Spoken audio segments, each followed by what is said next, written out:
Economics 101, an introduction for beginners. Hi there. Welcome to Economics 101, where we'll explain the basics of economics in simple terms. So, what is economics? So, what is economics? Economics, the study of how people use resources to satisfy their wants and needs. That's right.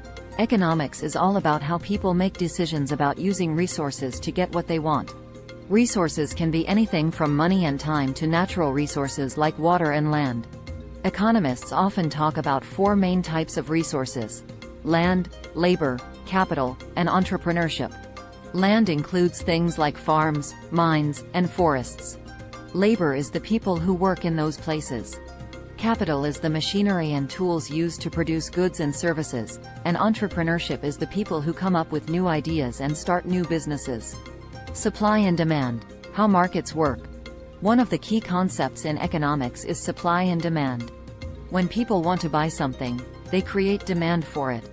When businesses produce goods and services, they create supply. When demand and supply meet, we have a market. Price, the cost of goods and services. The price of something is determined by how much people are willing to pay for it. If there's a lot of demand for something and not enough supply, the price goes up. If there's too much supply and not enough demand, the price goes down. Budgeting, making choices about spending. When it comes to personal finance, economics can help us make better decisions about how we spend our money.